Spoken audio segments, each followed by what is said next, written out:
好，大家好啊！歡迎收睇攝錄，又係我 Andy 啊。咁啊，隔離咧就我哋嘅今日嘅 model 啊，就係 Julia 啦。係啦，咁我哋今日咧就會想啊做一部咧最新嘅即影即有相機啊，可以用到單反鏡頭喎，就係 Nunz 嘅呢部 SL42嘅 Mark II 啦。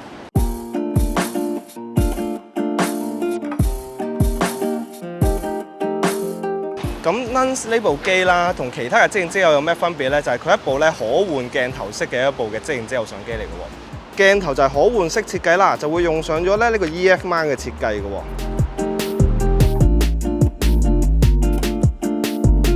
Julia 之前你都話咧又有興趣啦，想買呢部機啦。咁啊，我首先咧教下你點樣玩先。好啦，咁啊第一步啦，首先要識開機先啦。咁啊喺我哋嘅機嘅底部咧就會有個開關嘅，咁啊見到 on off 啦。咁我哋咧就可以開咗佢先啦。咁你亦都會見到咧隔離呢度啦，會有個 USB-C 嘅線位啦，咁啊可以咧係充電用嘅。好啦，第二步咧，我哋就係咧入呢個菲林啦，就係用呢個咧富士嘅 mini 相紙嘅。咁我哋開咧就會喺呢度開嘅，係啦。之後咧我哋就可以咧入菲林啦，咁啊貼咗佢。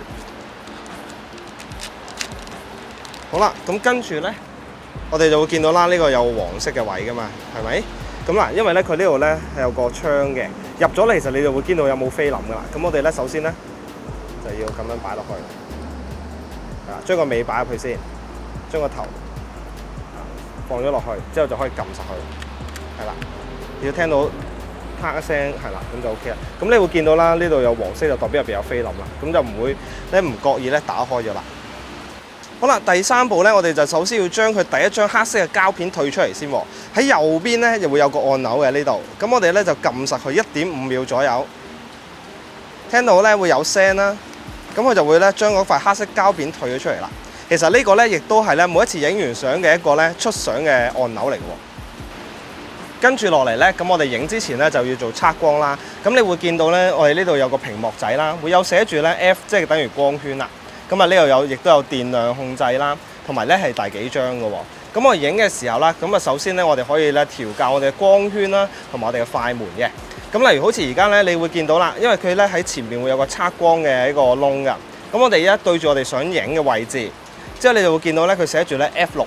咁啊代表乜嘢咧？喺250快門裏邊啦，我哋就要用到6光圈去影㗎。如果唔係咧，就有機會過曝啦。咁我哋就會將呢個光圈按鈕啦，咁大概啦，我諗5.6啦 ，over 少少我哋都仲可以嘅，去到5.6。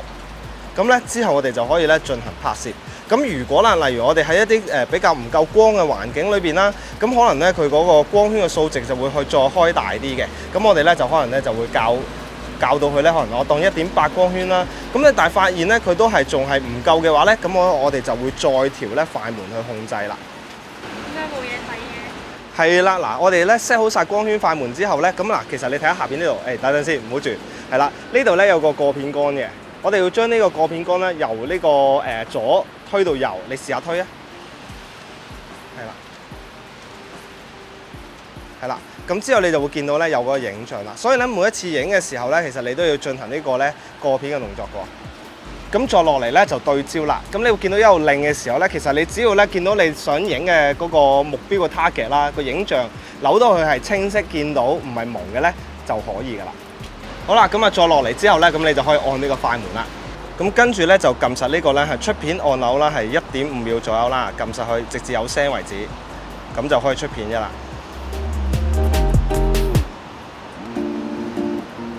成功。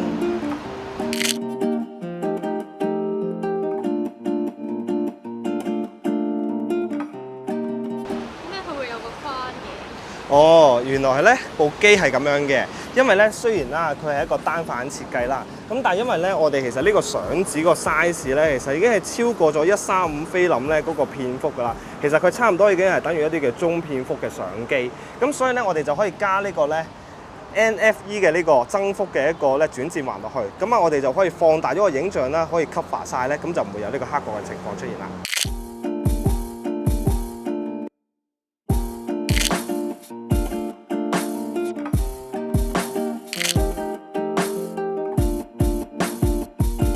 咁點樣安裝咧？其實我哋首先就拆嗰支鏡出嚟先啦。咁之後咧，我就將呢一個啦，好似鏡頭咁樣裝嘅，又係點對點啦，裝咗落去。因為佢都係 EF mount 嘅，咁我哋再裝翻個鏡頭又係點對點落去咧，咁就可以啦。但係加咗呢個 NFE 嘅增幅鏡之後啦，其實佢嘅測光咧係會有唔同㗎，佢會咧係減低咗2級嘅測光㗎喎。咁我哋用翻原本嘅測光咧，咁其實係唔準㗎。咁我哋點做咧？我哋咧亦都可以啦，去翻個出片嘅按鈕啦，我哋連按4次，快速連按4次。係啦，你就會見到呢度咧就會有一個 NFE 會出咗嚟。咁如果而家跟呢個嘅測光咧，就會係準確㗎啦。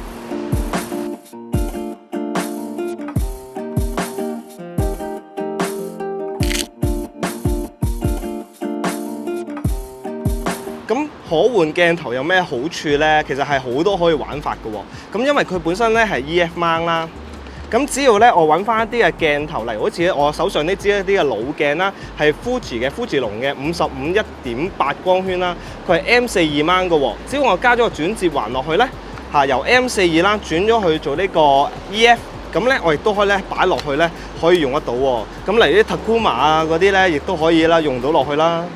咁啊，好似啦，呢啲鏡頭啦，本身啦，亦都會有一啲單反鏡頭，佢有呢個 filter size 啦。好似咧本身Lens 呢支自己嘅鏡頭係52mm 啊嘛。咁我本身亦都會有啲咧52mm嘅 filter 喎，例如有黑油焦啊，有星 filter 啊，咁你就可以裝咗落去啦。咁啊，會比一般嘅即影之後咧係多玩法好多啦。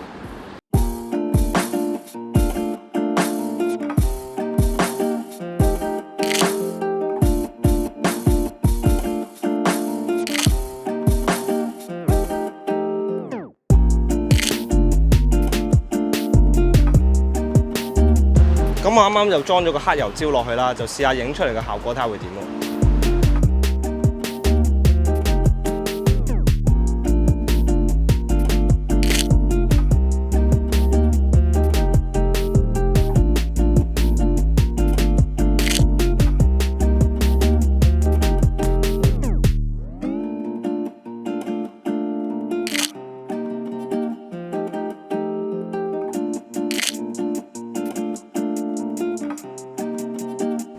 咁今日咧測試過啦 Lens 呢部嘅即影即有啦，單反模式嘅一個即影即有相機啦。咁我覺得咧對於有要求嘅朋友咧，其實幾適合，因為咧佢可以換啦一啲嘅唔同嘅 EF mount 嘅鏡頭啦，甚至乎可以咧係落唔同嘅接環啦，去接翻一啲可能一啲嘅老鏡，我哋俗稱一啲嘅老鏡舊鏡啊落去玩。咁你可以有唔同一啲景深嘅效果啊，唔同嘅光圈啊，唔同嘅顏色出嚟啊，都可以咧係自己選擇翻。咁咪都可以用翻嗰啲菲林嘅鏡啊，咁啊越多元化玩會好多。咁同樣會有一個唔錯嘅淺景深啊，嘅光圈可以調校翻。咁對於有即影即有係有要求嘅朋友，咁我覺得就會比較適合。咁用嘅方式其實都係用翻一啲單反嘅方式去用啦。咁外形咧都係算靚仔嘅。咁同埋用佢呢個富士 mini 相紙啦，咁啊係用最平嗰隻相紙。咁換味性會高咯，因為而家菲林其實越嚟越貴啦，已經差唔多咧等同於咧係用呢個即係同即影即有嗰個價錢咧，已經唔係話相差得咁大。咁亦都已經好多人咧係轉玩咧係即影即有，同埋即時又唔使攞去沖數啦。咁你可以睇到效果啦。咁所以我覺得呢個咧其實係對於有要求朋友，亦都想可以玩即影即有嘅朋友，呢個咧係一個唔錯選擇。咁但係留意翻啦，如果你玩啲老鏡嘅時候啦，咁啊佢會用會可以用唔同嘅接環去配接啦。咁例如好似我手上呢支啦，係支Fuji 龍嘅一支嘅鏡頭啦。咁佢係用 M42嘅。咁如果你好似我咁啦，想將啲 M42嘅鏡頭啦轉去部機度嘅時候咧，咁你就要買一個 M42轉 EF mount 嘅接環啦。咁好似啦喺佢我呢支Fuji 龍嘅富士鏡啦，咁你見到咧佢其實有隻腳㗎。咁你揀接環嘅時候咧，就要揀啲咧係有條坑嘅。佢嗰個係有分2級嘅呢個接環咧，先可以用得到。嗱，好似咧我手上啦，銀色呢個咧佢係平面嘅，裝咗落去咧就調校唔到光圈環啦。咁好似我呢一個裝咗落去之後咧，佢都係仲可以調校嘅。咁所以咧，大家買嘅時候接環咧就要留意翻啦。如果用翻佢原本咧，佢嗰支咧係唔需要噶啦，咁啊直接可以用得到啊。無論用 NFE 啊或者直接落去相機咧，都唔需要呢啲接環，咁就唔會有呢個問題。呢啲係比較中意玩一啲特別鏡頭嘅朋友咧，先要留意嘅啫。咁啊大致上咧，我覺得就即係嗰個即係我今日嘅感受都係咁上下啦。咁啊同埋啦，可以用到 filter 啦，佢可以用唔同嘅 filter size 啦落去啦嚟玩星鏡啊，呢啲亦都可以用得到啦。咁我覺得咧係玩味性係幾高啦。好啦，我哋嘅評測咧今日就到呢度啦。咁啊，如果中意我哋條片咧，記得 like、share 同埋 subscribe 我哋頻道啦。記得撳埋鐘仔，就會第一時間收到影片通知啦。咁啊，想了解 Julia 多啲咧，就可以留意下佢 IG 啦。咁我哋就下條片再見，拜拜。